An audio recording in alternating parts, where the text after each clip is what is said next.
What if the reason you want to lie down all day isn't laziness, isn't weakness, and isn't depression the way you've been told, but a quiet rebellion happening inside you right now? What if the heaviness pulling your body toward the bed is actually your identity cracking under pressure, asking a dangerous question you've been avoiding? Who are you becoming if you keep living like this? Because the truth is unsettling, most people don't collapse because they're tired. They collapse because something inside them is done pretending, and in the next few minutes, you may recognize yourself in a way that's uncomfortable, personal, and impossible to unhear. At first, it feels harmless. You wake up already exhausted, not in the muscles but somewhere deeper, like gravity has increased overnight. You tell yourself you'll get up in 5 minutes, then 10, then suddenly an hour has passed and your body feels glued to the mattress. The pain isn't dramatic, it's dull, persistent, almost numbing, and that's what makes it dangerous. Because when pain screams, we react, but when it whispers, we normalize it. And here's the uncomfortable part most people miss. This isn't your body asking for rest, it's your psyche asking for permission to stop performing a life that no longer fits. But permission for what, exactly? That answer stays just out of reach, for now. Carl Jung believed that the psyche speaks in symptoms long before it speaks in words. And one of its most misunderstood languages is heaviness. When the mind can't consciously process conflict, the body steps in and slows everything down. Think about it. When an animal is wounded, it doesn't hustle harder, it hides. It becomes still. Your urge to lie down is not escape, it's instinct. A psychological defense designed to protect you from continuing a pattern that is quietly breaking you. But here's the twist that makes people uncomfortable. If you ignore this signal, your psyche doesn't stop communicating, it just gets louder. And the way it gets louder might surprise you. We live in a world that worships movement. Productivity is praised, rest is suspicious, and stillness is treated like failure. So when your body refuses to cooperate, shame quickly steps in. You start attacking yourself internally, calling yourself lazy, unmotivated, broken. But Jung would argue that this self-attack is exactly the problem. Because the psyche doesn't shut down when it's weak, it shuts down when it's overwhelmed by contradiction. When who you are on the inside no longer matches the role you're playing on the outside. And the scary part is this: many people would rather feel exhausted forever than confront the truth of that mismatch. But what truth is your exhaustion trying to protect you from seeing? Here's where it gets uncomfortable. Sometimes the desire to lie down all day isn't about needing rest, it's about needing honesty. Honesty about the job you hate but tolerate. The relationship you've emotionally outgrown. The version of yourself you keep resurrecting because it's familiar, even though it's suffocating you. The psyche, when cornered like this, chooses stillness as a form of protest. It says, if you won't change your direction, I'll slow you down until you're forced to look. And most people never realize this because they're too busy trying to push themselves back into motion instead of asking why they stopped in the first place. There's a psychological concept Jung explored called regression, but not in the way people usually think of it. This isn't about becoming weaker, it's about retreating inward to reorganize. Just like a computer freezing before a system reset, the psyche sometimes needs silence, withdrawal, and yes, lying down, to recalibrate.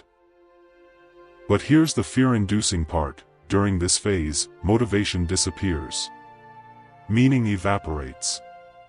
And if you don't understand what's happening, you'll think you're losing yourself, when in reality, you're being stripped of a version of yourself that can't go any further. And that raises a terrifying question: if this version ends, what replaces it? Most people make a critical mistake at this stage. They treat the symptom instead of the signal.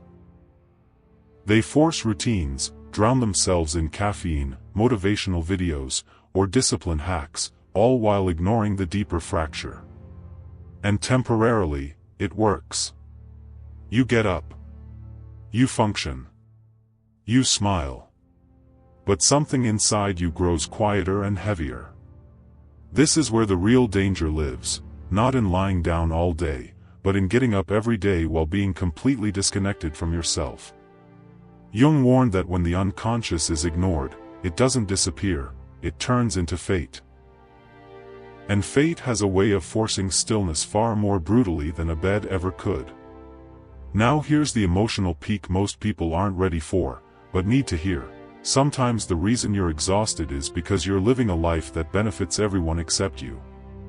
And your body knows it, even if your mind refuses to admit it. This is the bitter truth: we can survive misalignment for years, but we can't thrive in it. The psyche will eventually choose collapse over compliance. Not because it's cruel, but because it's loyal to your wholeness, not your comfort. And once you see this, you can't unsee it, which brings us to the question that quietly changes everything. What if lying down all day isn't the end of your strength, but the beginning of your self-respect? What if this stillness isn't a failure, but an initiation? Jung believed that transformation rarely announces itself with confidence. It arrives disguised as confusion, fatigue, and withdrawal. The caterpillar doesn't know it's becoming a butterfly, it just knows it can't stay the same. And that uncertainty is terrifying. Because it means letting go of identities, routines, and expectations that once defined you. But what if the version of you that keeps collapsing is actually the version that's no longer meant to survive? Here's where awareness changes everything. Instead of asking, "How do I force myself to get up?" the more powerful question becomes, what part of me is begging to be heard? When you start listening instead of resisting, the heaviness changes. It doesn't vanish overnight, but it starts to speak more clearly. You notice patterns. Emotional triggers. A quiet longing you've been numbing. And slowly, very slowly, energy returns, not because you pushed for it, but because you removed what was draining it in the first place. But removing it comes at a cost, and that cost is honesty.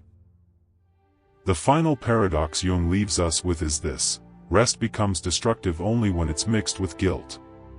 Without guilt, stillness becomes insight. Without shame, lying down becomes listening. The danger was never the bed, it was the life you were running back to every time you forced yourself out of it. And once you realize that, you're faced with a choice most people avoid their entire lives. Do you wake up to return to the same exhaustion? Or do you stay still long enough to let something new emerge? Because the moment you stop calling yourself lazy and start asking what your soul is protecting you from, the story changes. And what comes next isn't comfort. It's clarity. And clarity, once it arrives, never lets you go back to sleep the same way again. Because once clarity begins to seep in, it doesn't arrive gently. It arrives like a quiet but relentless pressure in the chest, a knowing that won't let you scroll past your own life anymore. You start noticing how your body reacts to certain conversations, certain obligations, certain people. Your energy doesn't just drop randomly, it collapses in specific places, at specific moments, like your psyche is highlighting scenes you've been pretending not to see. And here's the unsettling part. The more honest you become, the harder it is to tolerate the old patterns. That's when most people panic and try to numb themselves back into normalcy. But what if this discomfort isn't a problem to fix? What if it's a doorway you're standing in front of without realizing it? Jung believed that when the unconscious starts surfacing, it often feels like losing control. Motivation fades. Certainty dissolves. You don't know what you want anymore, only what you can't continue. This liminal state is terrifying because it strips you of identity before offering a replacement. Society doesn't talk about this phase because it looks unproductive, unstable, even irresponsible. But psychologically, it's a threshold moment, the space between who you were and who you're becoming. The danger isn't staying here temporarily, the danger is turning back too soon just because the unknown feels uncomfortable. And the question that quietly haunts this phase is simple but brutal. Are you brave enough to stay with the discomfort long enough to understand it? Here's a truth that hits harder the older you get. Many people mistake emotional numbness for stability. They call it maturity, discipline, realism. But numbness isn't strength, it's adaptation. It's what happens when the psyche learns that feeling fully isn't safe anymore. And when numbness sets in, the body compensates by slowing everything down. You lie down not because you're weak, but because your nervous system is exhausted from pretending it's okay. This is why rest doesn't refresh you the way it used to. Because what you need isn't sleep, it's alignment. And alignment requires something most people avoid until life forces it: change. At this stage, the psyche starts testing you. It asks questions through subtle discomfort. You feel restless even while resting. You feel tired even after sleeping. You feel disconnected even when surrounded by people. These contradictions aren't random, they're signals that your inner world is no longer synchronized with your outer life. Jung would say this is the shadow knocking, asking to be integrated. The parts of you you've ignored, minimized, or sacrificed for acceptance are demanding space. And if you don't give them space consciously, they take it unconsciously, through exhaustion, apathy, and withdrawal. But what exactly are these hidden parts asking for? This is where fear sharpens. Because listening to your psyche doesn't always lead to neat answers. Sometimes it leads to realizations you weren't prepared for. That you stayed too long. That you compromised too deeply.